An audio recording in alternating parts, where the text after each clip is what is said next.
D'abord, je suis absolument ravie d'être ici. Merci à la Fédération du prêt-à-porter, à son équipe d'avoir organisé cette journée dans un lieu un peu improbable qui, surtout pour moi, quand j'aurais imaginé, quand j'étais jeune, venir au Parti communiste parler de mode, là je crois que je serais rentrée dans la 4e dimension.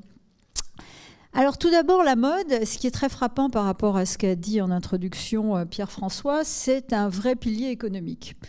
Un pilier économique dont il est assez frappant qu'il ne soit pas mieux mis en valeur, pris en considération. Alors la mode, c'est un chiffre d'affaires d'environ 154 milliards d'euros. C'est surtout quand on compare par rapport à d'autres secteurs phares français dont on parle beaucoup, l'automobile et l'aéronautique, c'est un PIB direct qui est très supérieur à l'aéronautique et très supérieur, plus du double, à l'automobile. Donc quand on parle des grands secteurs français, il faut bien penser qu'effectivement, il y a la mode. C'est un PIB, quand on prend les effets indirects qui passent de 1,7% du PIB à 3,1%, et c'est un impact en termes salariés, quand on prend aussi, là aussi, tout l'impact du secteur, d'1 million de personnes. Et surtout, la France est reconnue mondialement comme le leader de la mode. Il y a une étude qui avait été faite très intéressante par Mines ParisTech sur ce sujet-là, qui montrait que quand on interrogeait à l'étranger des économistes, des financiers sur les secteurs français de pointe, la France était reconnue, effectivement la mode était reconnue comme le secteur absolument fort et phare de notre pays. Et il n'assimilait pas vraiment, par exemple, l'aéronautique, dont nous sommes très fiers et dont il faut être fiers, comme un secteur leader français. Alors tout d'abord, je crois que ce qui est très intéressant et très fondamentalement différent en France par rapport aux autres pays, c'est un écosystème extrêmement riche qui fait que la mode française et ses entreprises sont extrêmement intéressantes, extrêmement fortes également. Alors tout d'abord, la culture et l'histoire. Il est certain que l'histoire de France, la culture française, constitue un terreau extraordinairement riche pour notre secteur. C'est aussi un secteur extrêmement riche en matière de création. La France a toujours voulu garder cette importance pour la création, y compris pour la création d'avant-garde, notamment les jeunes créateurs qui défilent. Donc vraiment s'intéresser à la pointe de la création. Et le défi, c'est vrai, les soutiens. Les savoir-faire, on a encore la chance d'avoir gardé des savoir-faire d'exception. Et je vais dire, c'est quelque chose évidemment important pour le luxe, mais qui devient de plus en plus important sur, je vais dire, tous les sujets de relocalisation. Il y a la puissance, c'est indéniable, des grandes maisons de luxe françaises. Il y a la puissance de ce qu'on appelle Paris Fashion Week. Et aussi, et ça va être l'objet, et c'est ça qui est passionnant aujourd'hui, des marques qui sont sur des modèles, des business models extrêmement variés, extrêmement riches, extrêmement toniques, avec beaucoup d'inventivité, qui se développent. Il y a aussi tout un écosystème que Pierre-François a évoqué. Il y a l'Institut l'IFSIC, il y a la BPI, il y a le DEFI. Tout ça est un écosystème extrêmement fort. Nous travaillons extrêmement en lien avec les fédérations professionnelles. Je veux dire, on se parle au moins, genre en moyenne, tous les jours. Mais j'allais dire, il y a toujours cet aller-retour, cette richesse qui fait que ça crée un terreau extrêmement fort. Alors évidemment, on parle j'allais dire, de la puissance française. Les maisons françaises de luxe représentent tout de même 30% du marché mondial du luxe. Le luxe représente, et ça c'est extrêmement intéressant, j'allais dire notamment pour des financiers, représente aujourd'hui 36% de la valorisation du CAC 40, et sans Chanel, puisque Chanel n'est pas coté.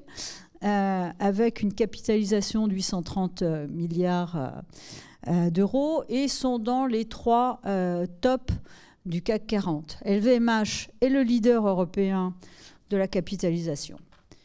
Donc les savoir-faire, j'en ai parlé. Paris Fashion Week, il ne faut pas du tout négliger, j'allais dire, on parle souvent, à juste titre, c'est la bonne slide, oui, parce que comme j'ai le spot, je ne vois pas forcément. Ouais, on parle souvent de la Paris Fashion Week comme ces événements extraordinaires de créativité. On voit, j'allais dire, une population extrêmement variée. On voit des défilés, on voit des vêtements exceptionnels. Mais c'est d'abord et avant tout, j'allais dire, une immense activité économique. C'est pas simplement on montre voilà, des vêtements. Et cette force de la Fashion Week nourrit effectivement également l'attractivité et tout cet actif immatériel que représente cette image, j'allais dire, dans le monde entier de la France comme puissance économique en matière, j'allais dire, de mode. Un point important à avoir en tête, contrairement à d'autres Fashion Week, c'est que la Fashion Week de Paris est la plus internationale au monde, c'est-à-dire qu'elle accueille, et c'est une grande tradition, des marques et des créateurs étrangers qui viennent du monde entier et qui veulent être reconnus à Paris. Donc les différentes Fashion Week de Paris, les différentes sessions accueillent plus de 50% d'étrangers, largement, alors que, par exemple, Londres, Milan, New York sont à 11 ou 15. Donc c'est vraiment quelque chose de très fort. J'allais dire, ces derniers mois, évidemment, plus de défilés, plus d'opérations se sont déportées sur le digital. Et tout cela ça a pu être mesuré, a eu un impact publicitaire. La plateforme de la Fédération de la haute couture que nous finançons a eu un impact publicitaire équivalent à près de 300 millions d'euros. Donc c'est véritablement des choses lourdes. Il ne faut pas oublier, à côté des défilés, ce qu'on appelle donc les Fashion Week, l'importance des salons et la puissance des salons. Alors ce qu'on appelle, et c'est Pierre-François, je crois, qui a trouvé le terme, qui sont les Market Week. Les Market Week et les salons parisiens sont là aussi des puissances économiques considérables. Alors évidemment, chiffre d'avant Covid, ça draine plus de 300 000 visiteurs étrangers par an. Et 3 000 visiteurs, ce sont des professionnels. Donc c'est 300 000 professionnels qui viennent effectivement en France. Le chiffre d'affaires lors de ces Market Week, développé par les entreprises juste au moment des commandes, c'est tout de même 10 milliards d'euros. Donc sur tout de même quelques jours. Donc là aussi, il faut bien avoir en tête, il y a la Fashion Week donc sur les défilés, etc. Mais il y a ces Market Week d'une très grande puissance. Alors, il y a aussi ce que je disais, on a les grandes maisons de luxe, bien sûr, on a les créateurs qui défilent, mais il y a cette richesse et cette palette inouïe qui ne se retrouve pas dans un autre pays de marques.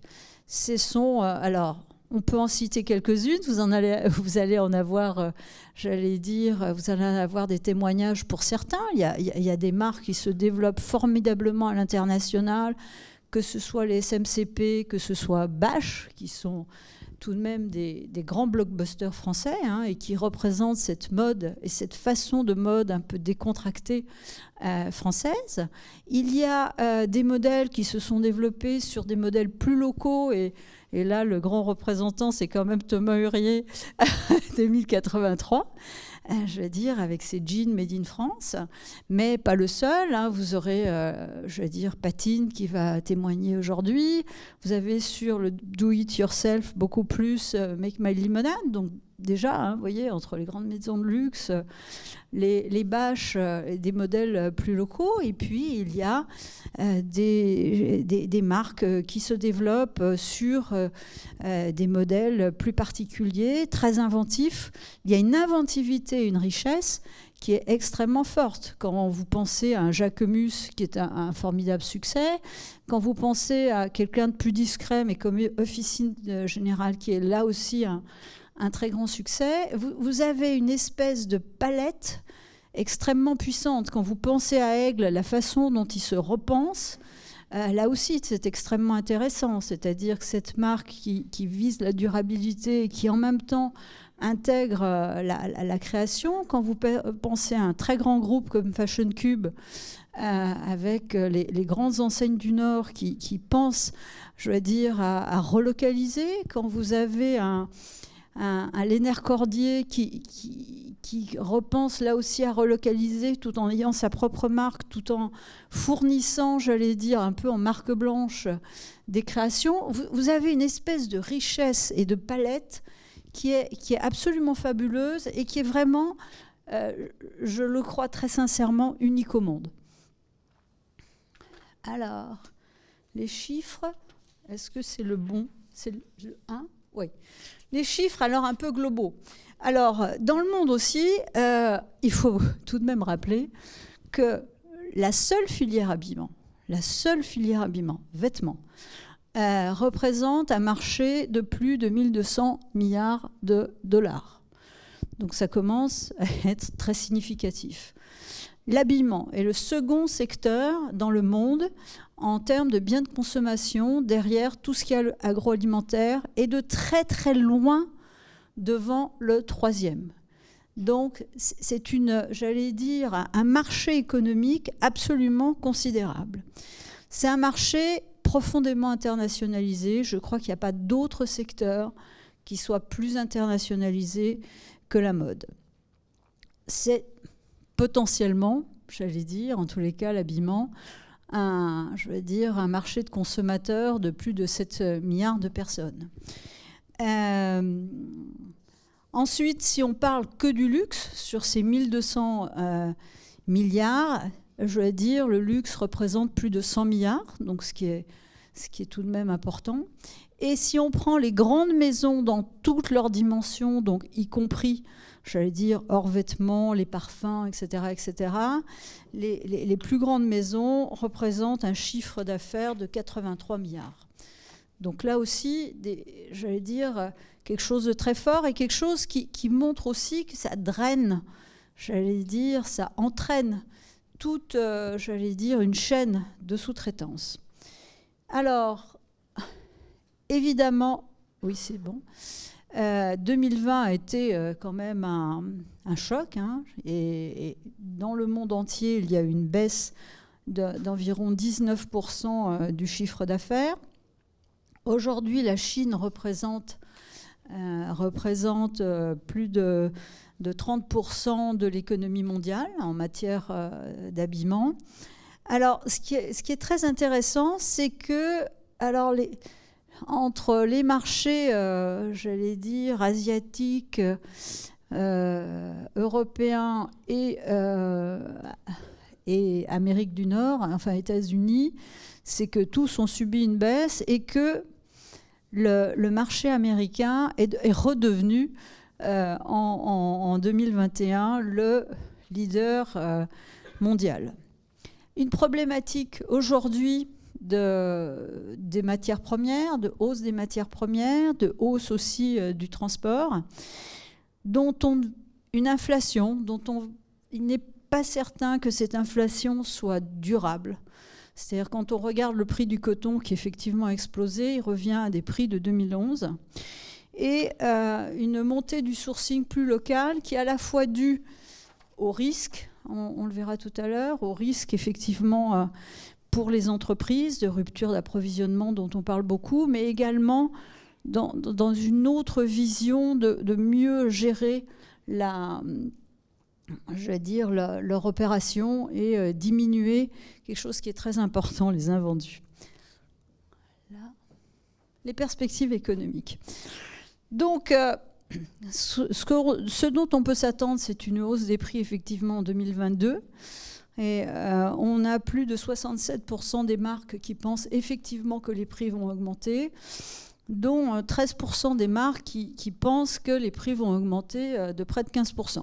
Donc c'est quand même quelque chose de très significatif. Il faut s'attendre à une reprise très hétérogène entre les pays, qui va dépendre des aides gouvernementales, qui va dépendre de l'agilité économique des pays et aussi des systèmes paritaires.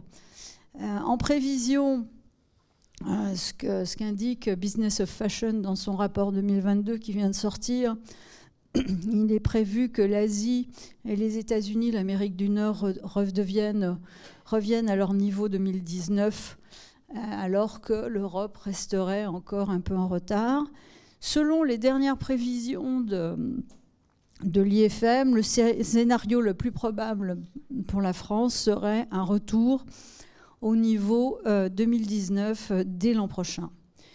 Un point important, quand on parle du sourcing, il y a 68% des marques qui aujourd'hui font fabriquer en Asie qui pensent diminuer cette part de fabrication asiatique. La chaîne logistique, c'est aujourd'hui l'un des sujets numéro 1 d'inquiétude des marques de mode, avec ce sujet de la diminution des invendus. Alors à partir du 1er janvier 2022, il ne sera plus autorisé en France, en tous les cas, de brûler les invendus, ce qui a été, je vais dire, une norme très importante, notamment de la fast fashion. H&M notamment, et même Burberry ont défrayé la chronique et ont suscité ce mouvement. Mais en même temps, c'est un mouvement très sain, c'est-à-dire que par rapport à d'autres secteurs, il est aberrant de surproduire pour, in fine, d'abord avoir autant de soldes ou avoir des invendus. Dans ce secteur, aujourd'hui, à peu près, il y a simplement 40% du chiffre d'affaires de vêtements qui sont vendus à prix plein. Ce qui est une pure hérésie économique. Enfin, je veux dire, je crois pas que...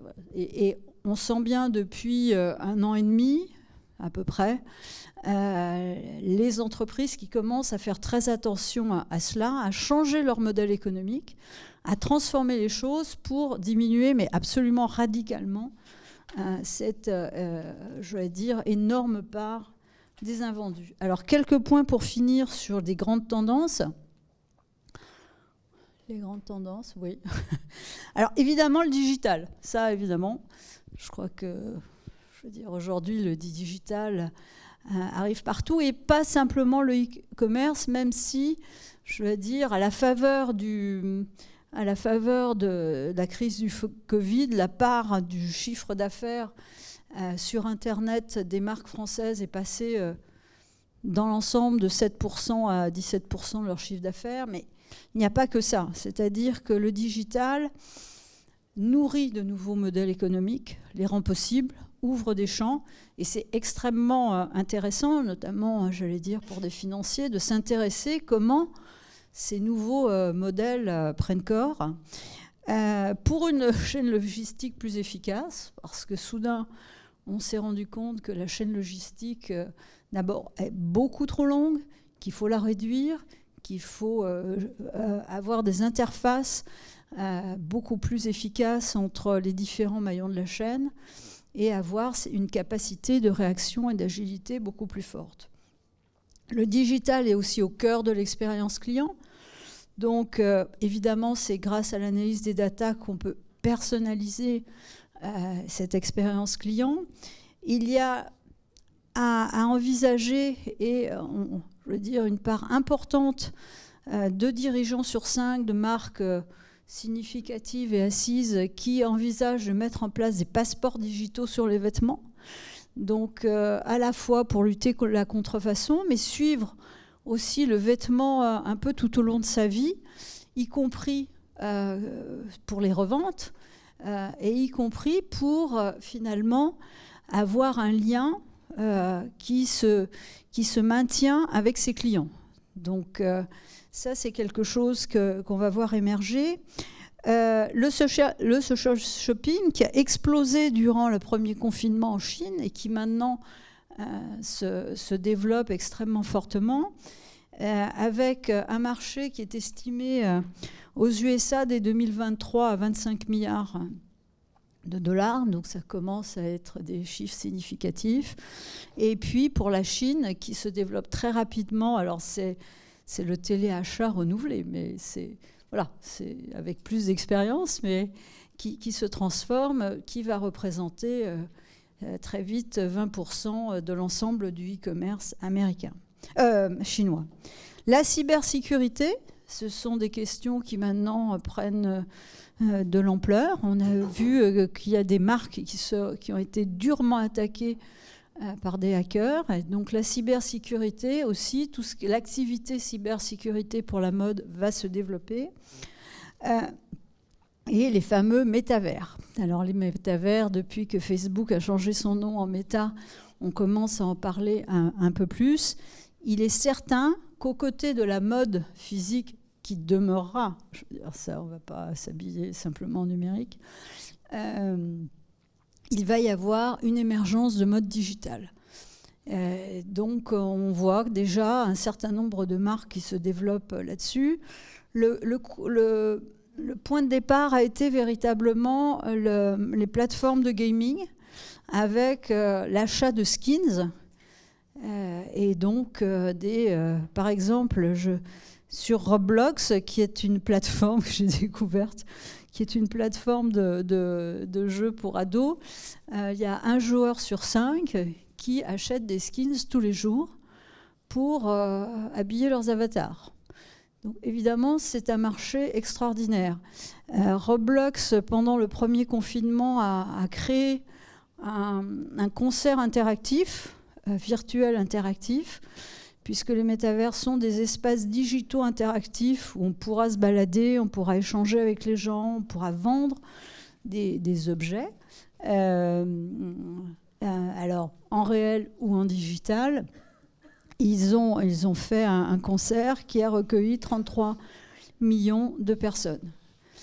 Et à partir de ce moment-là, cette entreprise américaine qui était déficitaire, qui était en train de faire un IPO et qui avait une valorisation de 4,5 milliards est passée à 45 milliards.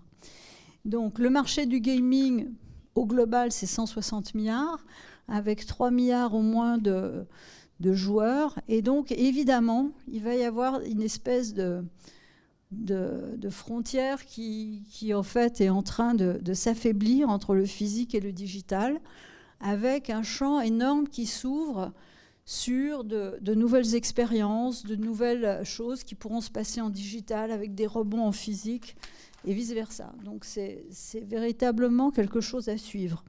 La mode durable, alors je voudrais d'abord commencer par quelque chose qui, alors moi, m'agace au plus haut point, parce que régulièrement, on entend « Ah là là, la mode est le deuxième secteur le plus polluant au monde ». Manque de bol, je veux dire, il y a une enquête du New York Times de Vanessa Friedman qui dit « Il n'y a aucune source à cela ». Je veux dire, elle a recherché et elle a conclu dans son article « It is the biggest fake news in fashion ». Donc, il y a aucune origine à cela, ce qui ne veut pas dire qu'il n'y a pas de problème dans la mode. Mais je veux dire, de décréter comme ça et de pointer du doigt la mode comme un secteur effectivement qui met en danger le climat, les émissions de CO2 de la filière habillement, selon une étude McKinsey, sont de 2% mondialement. Donc, enfin, je ne dis pas qu'il ne faut pas le réduire, hein, mais quand on pense à l'ensemble du transport qui représente 25% des émissions de CO2, ou le secteur industriel qui est le plus émetteur de CO2, qui est les cimenteries qui sont à plus de 10%, bon, on doit faire des efforts, mais rien ne justifie qu'on pointe, je vais dire, la mode comme cela. Par contre, c'est vrai qu'il y a des vrais sujets. Il y a des vrais sujets autour du coton. Le coton qui a besoin de beaucoup d'eau, qui utilisent des pesticides, plus les problèmes effectivement sociaux qui sont absolument importants, comme vous le savez. Il y a des problèmes sur les teintures qui effectivement peuvent être, je veux dire, peuvent engager des problèmes sur l'environnement. Ensuite, effectivement, les problèmes notamment de relargage de microplastiques par l'utilisation ou notamment le mauvais lavage de vêtements en polyester. Alors, cela étant dit, la transparence va devenir très importante dans ce secteur-là parce qu'elle est souhaitée par les clients, mais de plus en plus exigée par les financiers. Et aux États-Unis, on voit une tendance très forte, effectivement, de la part des financiers, des investisseurs, d'exiger des critères de transparence, des critères de RSE pour financer les entreprises, qu'elles soient de mode ou d'autres. La traçabilité va devenir un sujet clé. Donc nous, par exemple, on lance des pilotes traçabilité avec 13 entreprises pour donner à l'ensemble du secteur des sujets de réflexion, des sujets de choix un peu pertinents. L'amont commence à être un peu plus vertueux. Alors, il faut bien voir que dans la mode, qui est une chaîne extrêmement fragmentée, c'est extrêmement lourd. Hein, et quand c'est un secteur qui a 300 millions de salariés, vous ne faites pas tourner le paquebot très vite, mais ça commence, notamment sur la qualité des tissus, avec des labels qui commencent à être reconnus. La circularité devient un vrai sujet. Et bien sûr, la seconde main, on l'a légèrement évoqué, qui est un marché en plein essor, qui est, selon les prévisions US, devrait atteindre près de 80 milliards de dollars, et avec un mouvement intéressant qu'on commence à voir où les marques souhaitent un peu se réapproprier, je vais dire, ce mouvement, en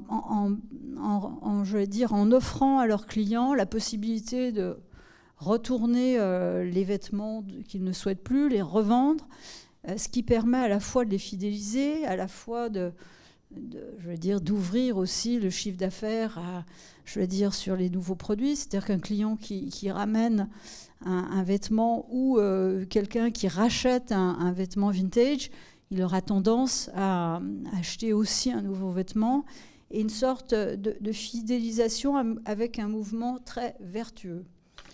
Derniers éléments de tendance, l'innovation qui va faire l'innovation scientifique en plus du digital, qui va faire une irruption beaucoup plus grande dans notre secteur, notamment sur tout ce qui est nouveaux matériaux et recyclage, avec des hybridations nouvelles qui vont arriver et un renouvellement des modes d'organisation qui sont extrêmement intéressants. Une nouvelle façon de servir ses clients, beaucoup plus globale, qu'on appelle business experience. L'impérieuse nécessité, on l'a vu, des invendus, il faut que je me dépêche. Une chaîne logistique repensée et de nouveaux partenariats avec sa chaîne de valeur. C'est-à-dire que pour avoir une chaîne de valeur, une production, une efficacité dans son action, les marques apprennent ou vont apprendre, en tous les cas, on voit déjà les exemples, à mettre en place de vrais partenariats avec leurs sous-traitants. Ne plus considérer que le sous-traitant, on lui envoie, des modèles, point barre, et puis après on ne s'en occupe pas. Il va y avoir la naissance de vrais partenariats et un nouveau pilotage avec des nouveaux KPI. Alors, en arrière. Au total, la mode, c'est véritablement, et la mode française, un bouillonnement d'opportunités extraordinaires dont il faut effectivement s'intéresser avec cette multitude de modèles économiques qui explosent sur un terreau extraordinairement favorable en France, une nouvelle expression grâce aux technologies, une ouverture aux autres industries créatives, c'est-à-dire qu'on commence à voir des transversalités s'établir entre la mode et les autres secteurs. Mais, il ne faut pas penser qu'on pourra s'affranchir de la créativité et de l'authenticité qui vont devoir rester absolument au cœur des choses. Et on voit bien, nous, défi, que les entreprises, les jeunes entreprises qui fonctionnent et qui se développent très vite, c'est qu'il y a une authenticité absolue. C'est-à-dire Voilà, c'est pas du fait qu'on dit pas les choses, etc., parce que ça finit par sentir. Les entreprises qui se développent ont une vraie authenticité et continuent à faire appel à la créativité. Voilà, pile poil.